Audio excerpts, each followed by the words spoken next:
মায়ের পরে যে আমারে ফোটালো হাসি,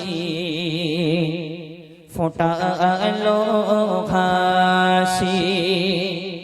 আরে বাবা নামের মানুষটাকে অধিক ভালোবাসি।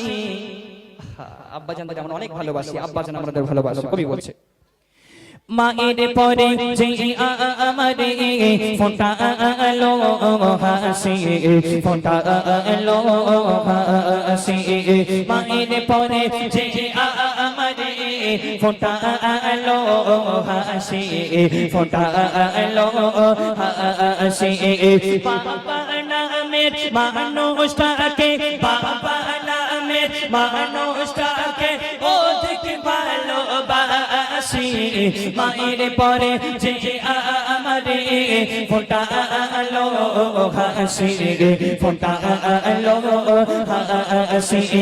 মায়ের পরে যে আমারে ফোটালো হাসি, ফোটালো হাসি। বাবা নামের মানুষটাকে, বাবা নামের মানুষটাকে অধিক ভালোবাসি। মায়ের পরে যে আমারে ফোটালো হাসি, ফোটালো হাসি।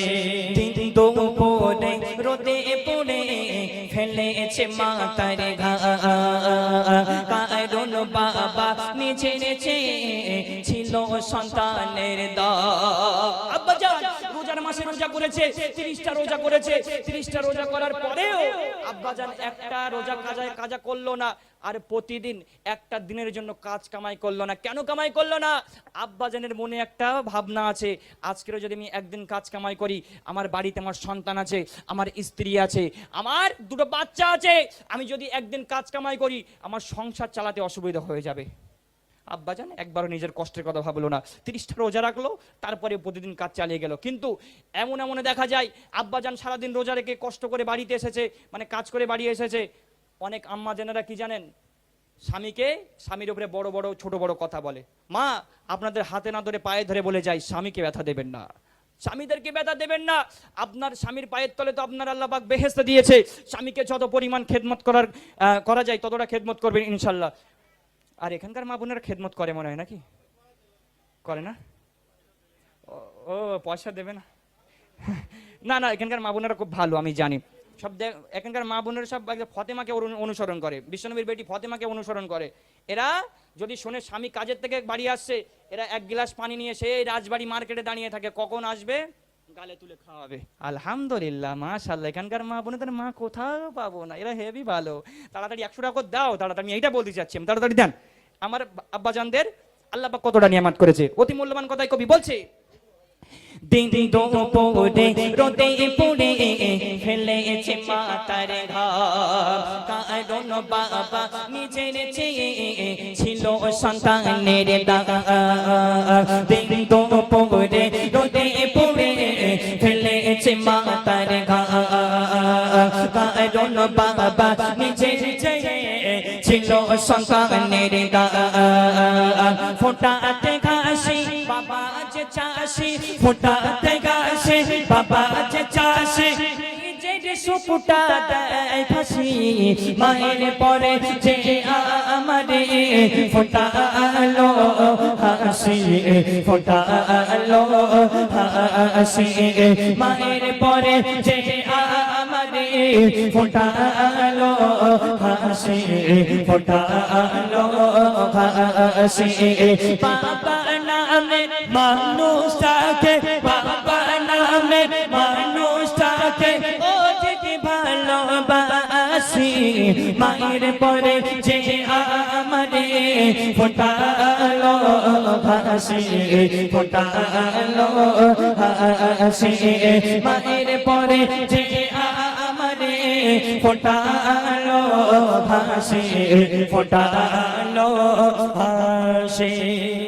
হাড় মাংস সব পিষ্ট করে অন্য মুখে দিয়েছে, কাঁধে পিঠে করে বাবা শহর নগর ঘুরিয়েছে। আমরা যখন ছোট্ট ছিলাম, আমরা যখন মাসুম ছিলাম, যখন আমরা বাচ্চু ছিলাম, তখন আব্বাজানেরা আমাদের কাঁধে করে নিয়ে সারা পাড়া ঘুরিয়েছে। বলে বাবা দেখো ওটা হাঁস, ওটা মুরগি, ওটা অমুক জিনিস, একটা পরে একটা আব্বাজান আমাদেরকে চিনিয়েছে। অতি মূল্যবান কথাই সেই সব আব্বাজানরা আমরা যখন ছোট ছিলাম কতটা মেহনত করেছে, সেই সব আব্বাজানকে সম্পর্কে কবি বলছে, হাড় মাংস সব পিষ্ট করে অন্য মুখে দিয়েছে, কাঁধে পিঠে করে বাবা শহর নগর ঘুরিয়েছে।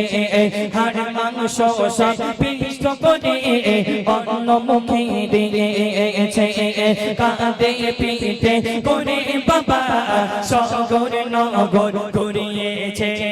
ফোটাতে গাছে বাবা যে চাষি, ফোটাতে গাছে বাবা যে চাষি, নিজের সুখটা দেয় পাছি, মায়ের পরে যে আমারে ফোটালো ভাসে, ফোটালো হাসে, মায়ের পরে যে আমারে ফোটালো ভাসে, ফোটালো হাসে, ফোটালো হাসি, বাবাকে ভালোবাসি।